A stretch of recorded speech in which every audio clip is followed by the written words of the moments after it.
What happens when a soldier, trained for total war, comes face to face with something he was never trained to kill? A terrified mother and her child, trapped under the rubble. Imagine boots on shattered tile, gas and smoke in the air, and a rifle that has known only one language: destroy. Now imagine that rifle hesitating. His entire training pushes him forward. Every order, every drill, every fear whispers the opposite. But in a dark crevice, a child's whimper cracks that certainty wide open. In the pause between breath and bullet, everything a man believes about enemies and mercy can change. This is that moment.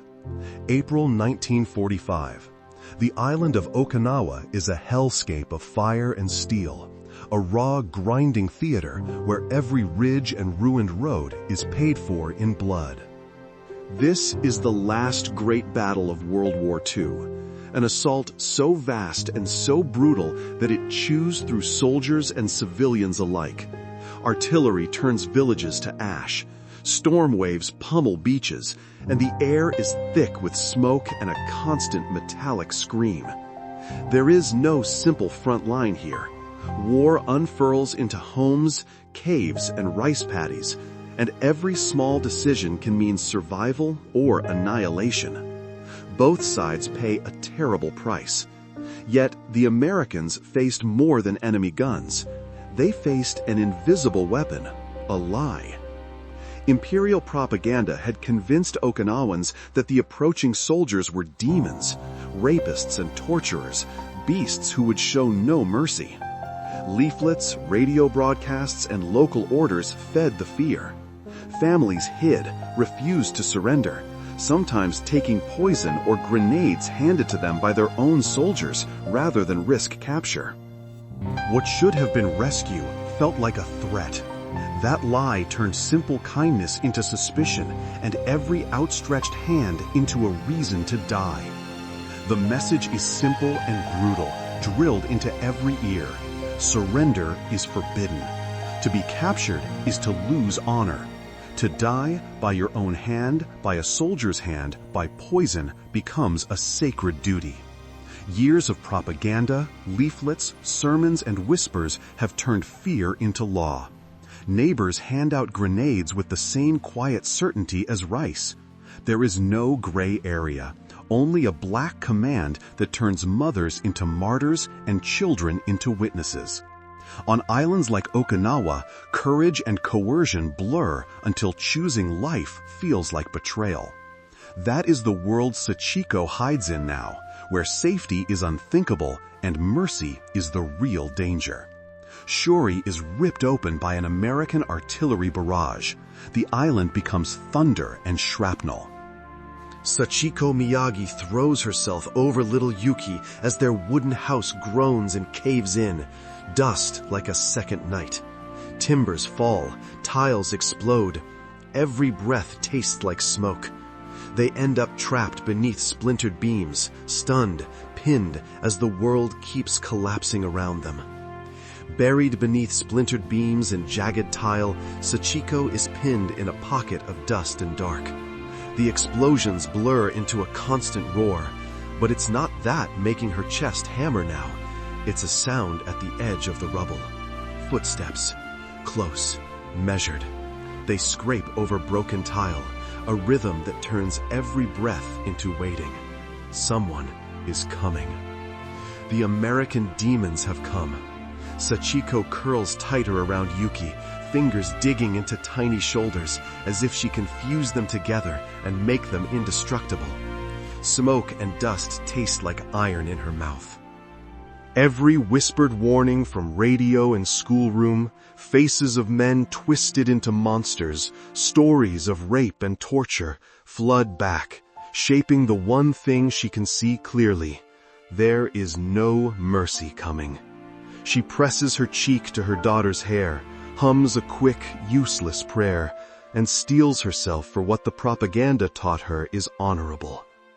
Time narrows to the sound of boots. She waits for the end. Outside, Private Danny Kowalski picks his way through the devastation. Smoke stings, splinters crunch underfoot. He moves low, rifle ready, every taut reflex snapping into place. Years of training, expecting fanatical resistance, booby traps, ambushes, makes him flinch at every shadow. He checks ruins, listens for a breath or a movement, eyes narrowing as he edges toward the next collapsed house. Danny picks his way through the wreckage, every lesson drilled into him like a second heartbeat. Expect a sniper, expect ambush, expect the scream of men. He stops. He raises his rifle, eyes narrowing into the dark sliver of collapsed wall. He waits for the sounds he knows, a battle cry, the metallic click of a bolt. Instead comes something small and human, impossibly fragile in this canyon of noise, the faint, terrified whimper of a child. The sound cuts through the training like a blade. His grip loosens. For the first time in hours, he listens, not for an enemy, but for the shape of fear. The sound slices through Danny's training like a wrong note in a marching song. It shouldn't be here. No rallying cry, no enemy shout. It's small, human, brittle, a child's whimper. He freezes, then moves with careful steps, every motion measured, rifle held ready but low, eyes narrowing as he edges toward the wreckage, drawn by a noise that feels like a plea, not a threat. He leans closer, breath held, every footfall a slow drum in his chest, and the world narrows to a slit of shadow and dust. At first, the light tricks him, just flakes, just rubble. Then two tiny faces blink into focus, a woman and a child, eyes huge, rims rimmed with dirt, staring like they've seen the end of everything. The fear in them is clean and absolute, not the hardened glare of a combatant, but the raw, small panic of someone who expects only monsters. It lands on him like cold water. For the first time in this battle, the enemy is not an enemy at all. Sachiko goes rigid when the silhouette fills the opening. She clamps Yuki to her chest, arms like a cage, breath caught, waiting for the horror drilled into her, the demon's first cruel move. Then, without thinking, a Japanese machine gun opens up, spitting dirt and splinters into the doorway. Instinct takes over. Danny throws himself across the gap, chest hitting broken timber, arms splayed to cover the tiny faces below. Bullets punch into his pack and the ruined roof. For an instant, there are no flags, no orders, only a soldier turned human shield holding a life in his arms. The bullets thud into his pack and into the shattered timbers around him, a dull, sickening drum. For a breathless moment, he is not a conqueror, not a soldier with orders. He's a simple, terrible thing, a human shield, pinned over two strangers who clutch each other in the dark. Pain blooms. Dust fills his mouth, and everything he knows narrows to their soft, terrified breathing. Below him, Sachiko stares in stunned silence, eyes fixed on the man who should be a monster and isn't, on the soldier who just took bullets meant for them. Her breath comes shallow and fast. The world she knew narrows to the impossible sight of an American lying over her child like a shield. Every tale she'd been fed, of demons, of rape, of slaughter, collapses into a confusing gap between image and action. Tiny details intrude, the way his jaw tightens, the faint slump of relief in Yuki's shoulders, the dirty sleeve that offers no cruelty. It is so contrary to the propaganda that her mind simply can't file it away. Something small and devastating shifts inside Sachiko, a sliver of doubt, thin as a hair, but sharp enough to pierce years of carefully layered fear. Every story she'd been told, every whispered warning about demons in uniforms, starts to wobble when the demon throws himself across a hole to take the bullets. Images she'd been fed, of torture, of rape, of merciless cruelty, no longer snap into place. Instead, they rattle against one simple, impossible fact. This man risked his life for her and her child. If he is a demon, why would a demon shield her from death? The machine gun fire cuts off, sudden and surreal, and Danny jerks as the last bark fades. He pulls back carefully, wincing with pain and the shock of survival, then leans over the wreckage and stares down into the dark. Two pale faces look up, small, raw, impossibly human, and his expression shifts. Not the hard glare of an enemy, but a quiet concern that surprises even him.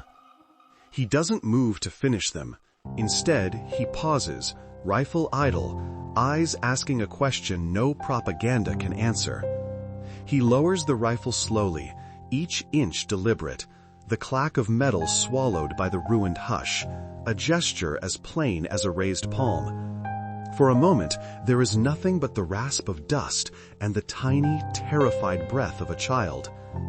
Danny holds out his hand, open, empty, and speaks in a soft, halting English that Sachiko cannot follow. The syllables don't matter so much as the way they fall, careful, gentle, almost pleading. In that silence, the war seems to shrink. A single human voice offering safety where she expected only monsters. This act of vulnerability creates a standoff not of weapons, but of fear versus compassion. Can this one gesture overcome a wall of lies? For a beat, the world seems to hold its breath. An outstretched hand, a lowered rifle, a soldier's face creased with fatigue and something like pity. Inside the rubble, Sachiko clamps down on Yuki while a lifetime of propaganda screams in her head. Demons, torturers, dishonor. But the line of fire just missed them, and the man above is offering water, not slaughter. The silence becomes a question nobody knows how to answer yet. Will trust begin here with this small mercy, or end with the next explosion? That quiet, charged moment under the rubble isn't just about Danny and a frightened mother. It stands for the impossible choices every GI faced on Okinawa. They were sent to break an enemy, but their rules of engagement forced them again and again to protect the very civilians who had been taught to fear them. Hold your fire, check the target, risk your patrol for a child. Make room for mercy in the middle of a firefight. Those split-second judgments, saving one life at the cost of exposing many, became a new kind of battlefield, one where courage looked like compassion, and every small act of humanity carried the weight of strategy and conscience. Elsewhere on Okinawa, the propaganda's grim work wasn't an idea on a poster. It was a terrifying, ordinary scene. Soldiers handing out pills and grenades, parents taught that capture was worse than death, families choosing to die together rather than live, mothers hushed children with trembling hands, husbands sealed fate with a last fatal throw. The island became dotted with quiet graves, beaches where bodies drifted, caves where entire kin vanished into a single, sanctioned decision. For any approaching American, the horror was twofold. Not just an enemy to fight, but a people so broken by fear they often ran toward the same abyss their leaders had urged. Across Okinawa, the war had become something stranger and crueler than bullets, a war against belief. Propaganda had turned mothers into soldiers and neighbors into executioners. Whole families swallowed poison or clutched grenades rather than be taken. So when American units pushed forward, they did not simply clear bunkers. They walked into a new battlefield where the innocent were more terrified of rescue than of death. Fear had become the weapon. It made civilians hide in wells and crawl spaces, hands over mouths, refusing help that might mean life. For the GIs, every approach required a delicate balance, strength to survive, tenderness to undo a lie. Back at the ruined house, Danny doesn't push. He kneels at the edge of the wreckage, the barrel of his rifle angled down, his hand still offered, a silent promise of safety that seems absurd in a place designed for violence. Around him the island roars, splinters shift, distant artillery keeps time like a heartbeat. He could rush in, drag mother and child free, take control. Instead, he waits. Waiting is deliberate, risky, and oddly compassionate.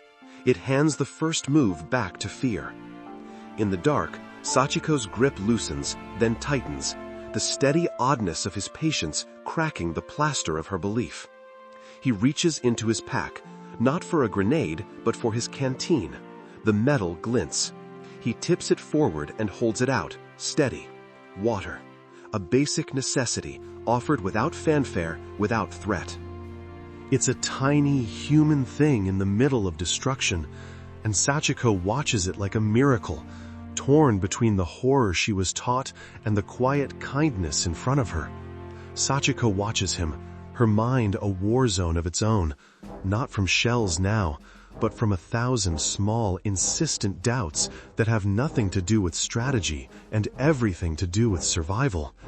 She remembers the pamphlets, the sermons, the way elders whispered that Americans were demons who defiled and killed, and all those hard, steady rules about honor and surrender press at her like weight. But here, in the rubble, a rifle is lowered, a canteen is offered, and none of the expected cruelty appears. She clutches Yuki tighter, torn between instinct and a sudden, terrifying hope, eyes searching his face for the lie.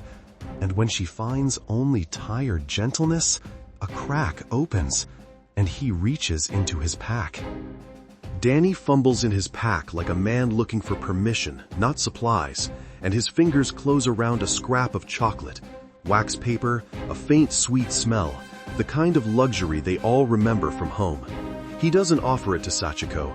He pushes the small square toward Yuki, palm open, voice soft, though she can't understand the words.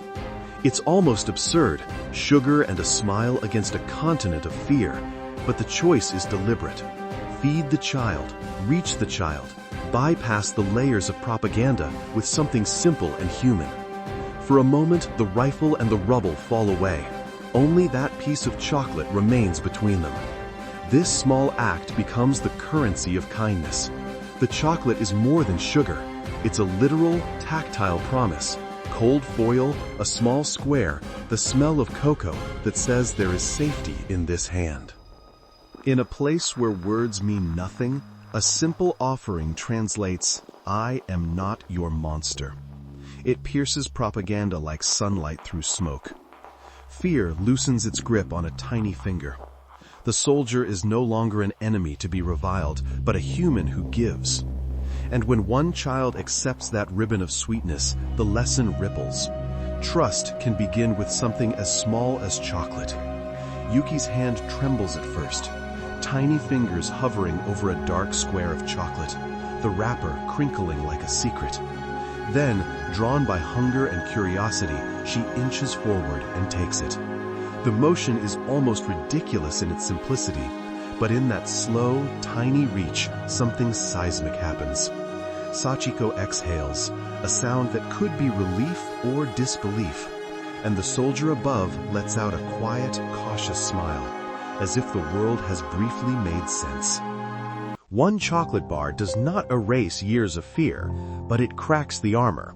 It becomes proof that this uniform can give, not only take, and from that crack, everything else begins to shift. Danny's act is not an isolated one. Small, almost embarrassed gestures begin to ripple outward. A hand with water, a scrap of chocolate, a blanket thrown over shaking shoulders. And suddenly a pattern appears across the ruined island. Soldiers who were trained to kill, choosing, in the next breath, to save. News of one kindness spreads faster than any order.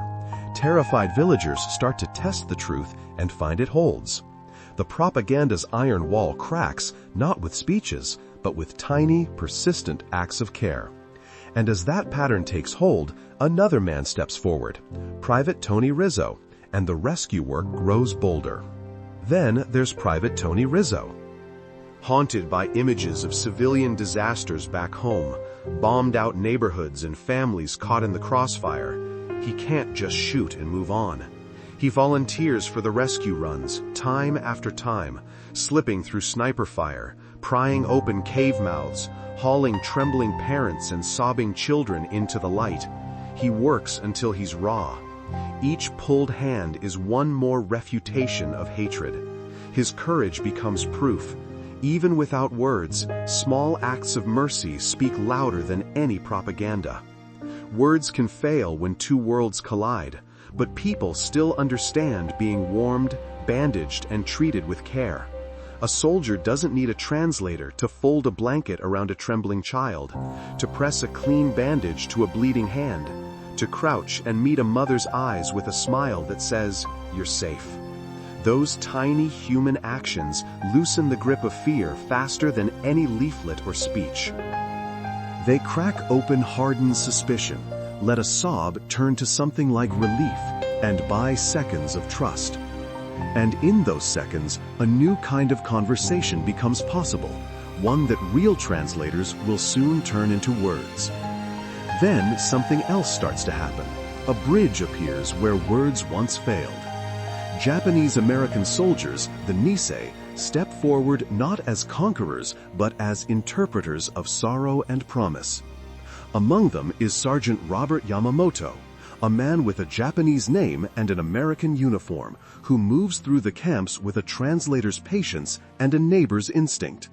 He doesn't just repeat phrases, he reads the fear behind them, chooses tone over tempo, softens a sentence with a bow or a small, culturally familiar gesture, and watches panic unfurl into hesitant attention.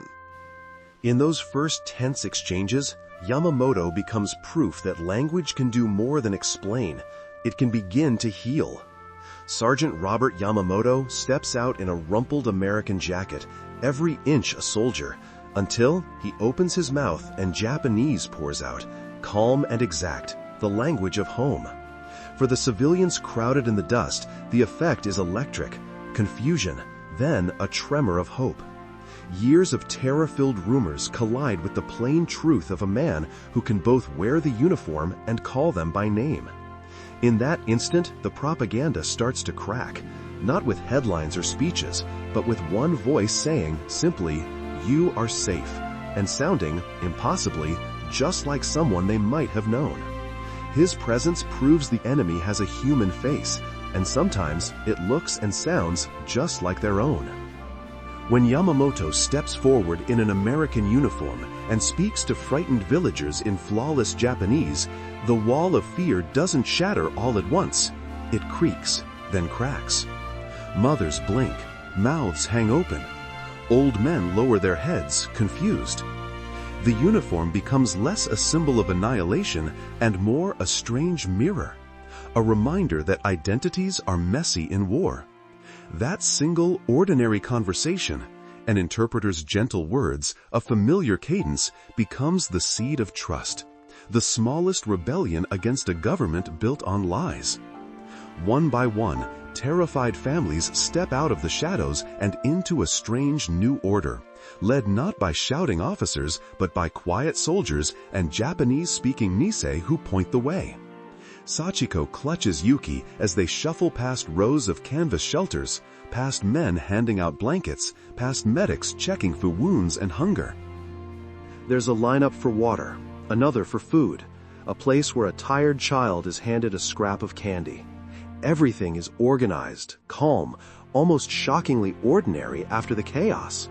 For people who were told only horrors awaited, the sight of this makes them stop, and for the first time in weeks, wonder. Here, the systematic nature of the compassion becomes undeniable. These collection camps are not prisons or detention centers. They are organized refugee hubs. Tents and tarps arranged like a small, careful town. Cooks ladling rice into bowls. Medics sorting through upset children. Translators patiently repeating that surrender means safety. Soldiers who came to fight now run registration tables, hand out blankets, set up water points and makeshift schools. Everything follows a quiet protocol. Triage, nutrition, shelter, hygiene, designed to rebuild trust, not break it. For people who expected cruelty, the order and care are exactly the proof they need that this is rescue, not punishment. The medics, men and women who'd been taught to stop bleeding and patch shattered bones, found their battleground suddenly smaller, softer, and heartbreakingly quiet. Tiny bodies with hollowed cheeks, parched mouths, bellies too thin for a child. They traded tourniquets for teaspoons and IVs for slow sips of sugar water. Hands that had once ripped open uniforms to find shrapnel now tucked blankets around shivering limbs, murmured in clipped, patient tones, and coaxed frightened infants to take a bottle. It was not the rush of heroic adrenaline, but the steady, stubborn work of saving life one small, fragile breath at a time. And it began to change everyone who watched. The mobile medical unit, led by Dr. Robert Sterling, becomes something almost impossible in a place where hope had been buried. An island field hospital that smells of iodine and sweat and, slowly, of life again. Stretchers line tarpaulins. A tired medic soothes a feverish child. Sterling moves through it like a calm center, hands steady, voice low, translating pain into action. Clean wounds, hot broth, a bandage that somehow promises tomorrow. Mothers who had rehearsed goodbyes watch as small miracles pile up. An arm saved, a fever broken, a child coaxed back to laughter. And with each one, the idea that surrender meant death unravels, thread from fragile thread. They are not processed like prisoners. They are tended like patients, laid on stretchers, fed warm broth, cleaned, wrapped, and listened to. Medics who a day earlier patched up GIs now cradle trembling mothers and coax feverish children into sleep. Hands that learned how to steady a rifle learned to steady a pulse. Triage tents hum with urgent kindness, a soldier holding a lamp so a nurse can stitch, another quietly slipping a blanket over a shaking old man. Laughter from a child at a silly face that makes everyone else breathe. Small, practical acts, water, bandages, a soft word, turn suspicion into a fragile, growing trust. For Sachiko, watching the stretchers arrive and the nurses move with quiet purpose does something she thought impossible. It pierces the wall of fear her government built around her heart. She had been taught to hear soldiers' boots as the footsteps of monsters. Now those same boots bring blankets, antibiotics, a steady hand on a fevered forehead. The shock is physical. A hand goes limp. A breath she didn't know she was holding finally escapes. And then a quieter, deeper surrender. The hard belief that capture equals shame begins to crumble. In that slow, awful relief, she realizes a new truth is possible. And that realization will be the first step toward fixing what the war broke. This isn't just about saving lives in the moment. It's about rebuilding a shattered world, and doing it with the same relentless discipline that once tore it apart. Engineers turn bulldozers into lifelines, repairing wells and roads. Medics convert battle tents into healing wards. Mess halls swap sea rations for bowls of rice that taste like home. Small things matter. A repaired roof, a child's clean bandage, a teacher who sets up a chalkboard under a tree. Every practical fix unravels a lie. Every kind gesture stitches trust back into frayed communities, until fear slowly gives way to cautious hope and the work of peace begins. As the smoke thins and the front line moves forward, American units stop being just fighting machines and start acting like a makeshift municipal government, fast, organized, and oddly gentle. Bulldozers and trucks replace artillery. Combat engineers splice together water lines, mend shattered roads, and straighten collapsed roofs. Field hospitals expand into functioning clinics. Supply convoys swap ammunition for rice and medicine. It's surgical logistics. Every repaired pump, every cleared road, every patched-up schoolyard is a small, deliberate victory against the chaos of war. The island begins to feel less like a battlefield and more like somewhere you could, painfully, start to live again. Mess Sergeant Frank Kowalski, Danny's brother, if rumors true, doesn't just toss out sea rations and move on. He reorganizes a war kitchen into something like a community hearth, trading canned goods for rice, teaching cooks how to coax flavor from scarce ingredients, boiling enormous pots of miso, steaming rice by the thousands. The steam and the scent pull people from the rubble, and for a few minutes each day, the hungry remember home, a small, profound show of respect that begins to heal. It wasn't charity so much as recognition, a quiet, practical respect that said, "We see you. We remember who you are." Mess Sergeant Frank and his cooks stopped dishing out canned stew and started ladling steaming bowls of rice and miso, arranging familiar spoons and wrapped parcels so mothers could feed their children with dignity. The steam carried a smell of home and something stranger, permission to breathe. Faces that had been hard and suspicious softened as a warm meal met trembling hands. In that simple, intimate exchange, a ladle, a blanket, a bowl, the soldiers spoke louder than any leaflet. Your culture matters. Your life matters. But the cost is not measured in territory or supplies. The psychological toll on the men is immense. They go out at dawn to assault entrenched positions and come back at dusk to feed, bandage, and console the very civilians they were taught to despise. Sleep is thin. Nightmares come easy. Some walk with a quiet, haunted kindness. Others snap, furious at the contradictions. Guilt and purpose tangle together until neither feels clean. Still, small moments, an offered bowl of rice, a child's laugh, become ballast. Exhaustion presses on them, but it also begins to bend their understanding of who the enemy really is, preparing them for the next harder work of rebuilding. The American military machine pivots. Engineering battalions, led by men like Captain William Hayes, stop thinking like conquerors and start thinking like builders. Bulldozers and cranes that flatten defenses now clear streets. Pontoon bridges that carried tanks are re-rigged to ferry food. Electricians and plumbers move like combat units, improvising pipes, patching roofs, resurrecting wells. Exhausted GIs trade rifles for wrenches, finding purpose in repair. What was meant to break a society begins to stitch it back together. The shift is pragmatic and immediate. Within hours, the island sees not only soldiers, but crews fixing the basics, setting the stage for water, hospitals, a fragile return to life. They start with water. Broken pipes are patched, pumps pulled from wreckage and set to work, wells cleaned until clear water runs again. Children cup their hands, mothers refill kettles, medics wash festering wounds. Hospitals that were shells get roofs, beds, sterilizers. Doctors and nurses return, and wards hum with life. Bulldozers and engineers who once leveled hills now lay pipes and mend clinics. The very tools of war turned into instruments of care, building a fragile foundation for peace. To the Okinawans, it was almost impossible to believe.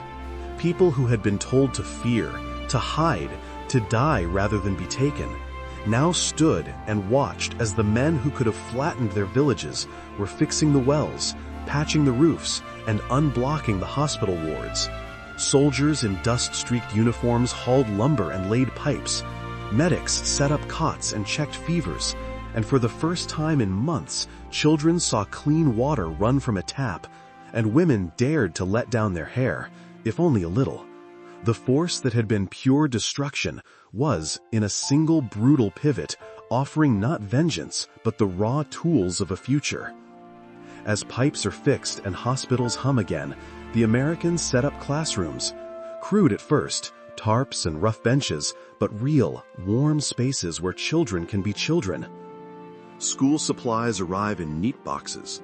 Paper, pencils, chalk, picture books, not propaganda pamphlets.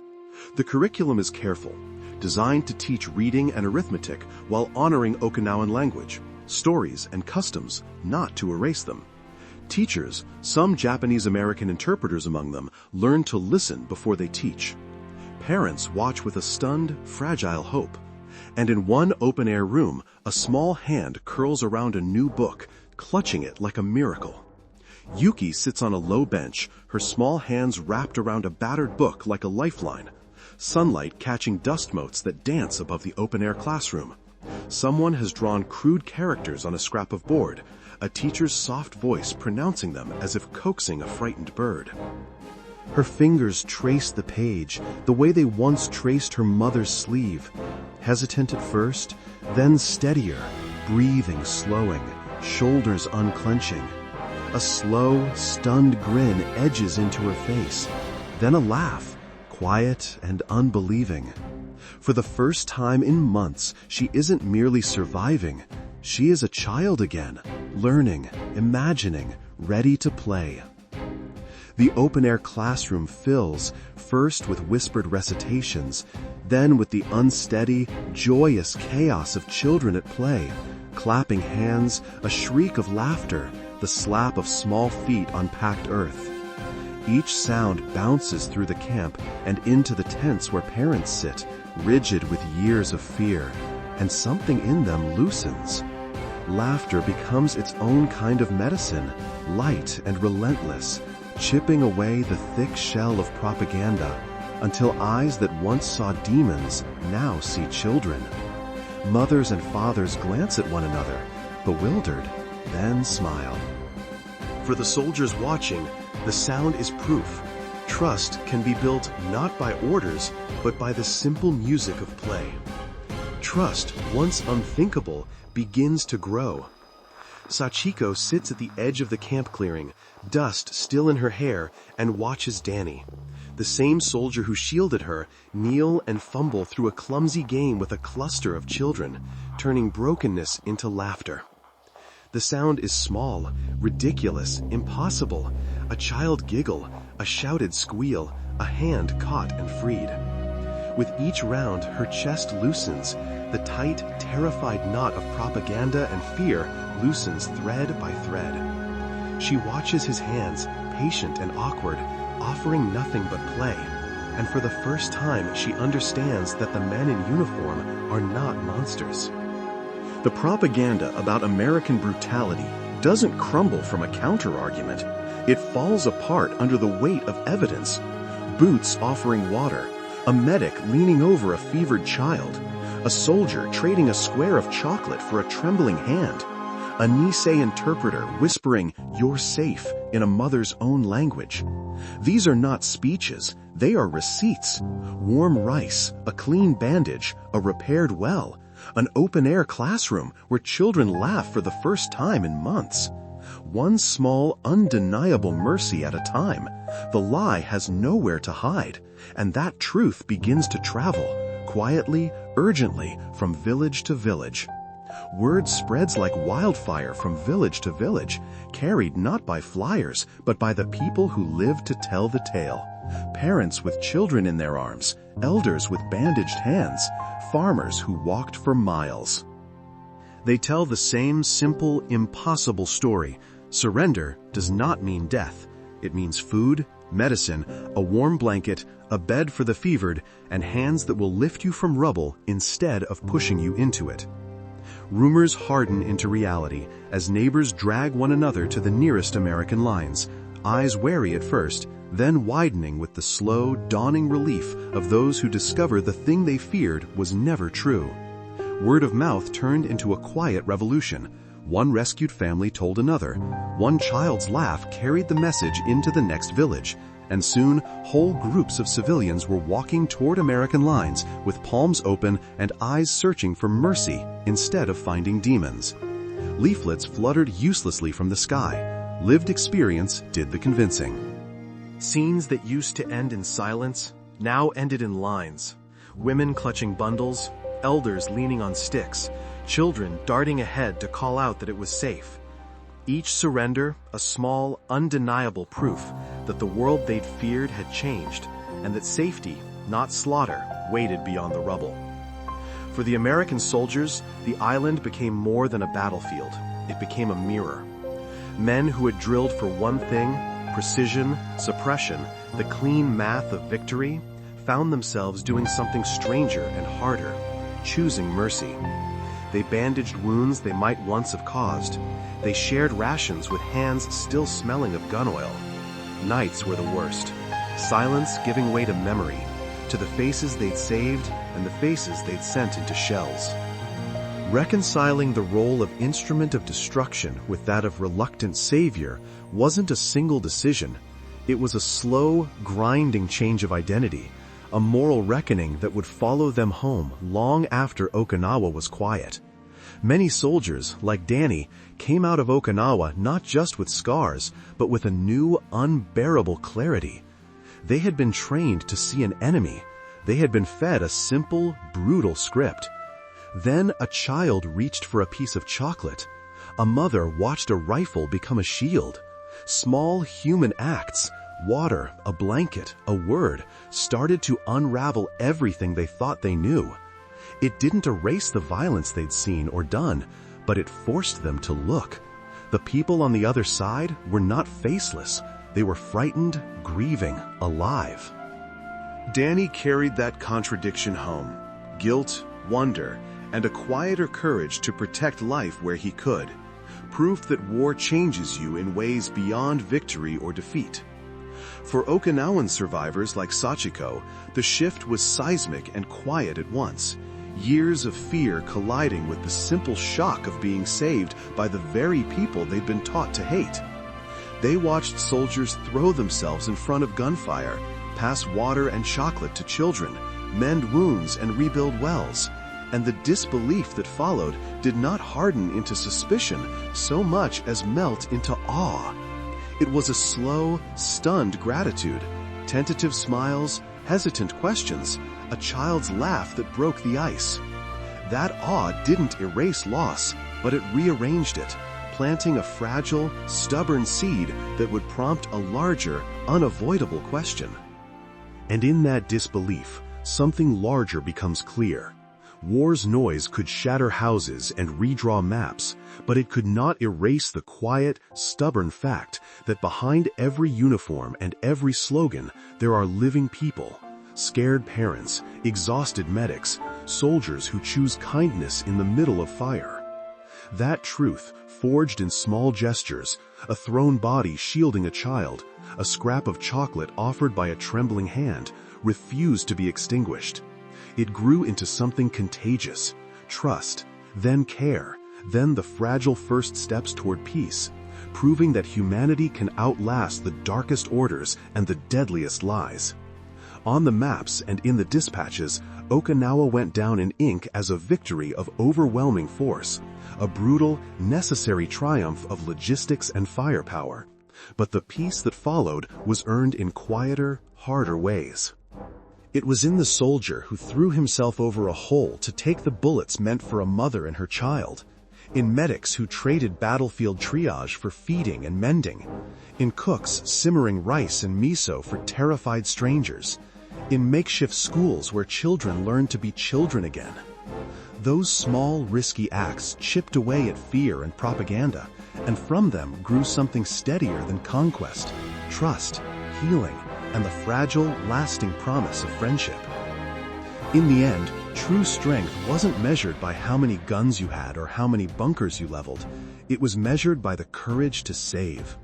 When a young private flung his body over splintered wood to shield a frightened mother and her child. When he offered a canteen, a bandage, a scrap of chocolate.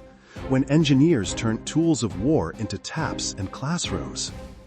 Those quiet, stubborn mercies did something a battlefield never could. They planted the seeds of friendship. Not in the soil of lines drawn on a map, but in the small human moments when one person simply decided the other deserved help.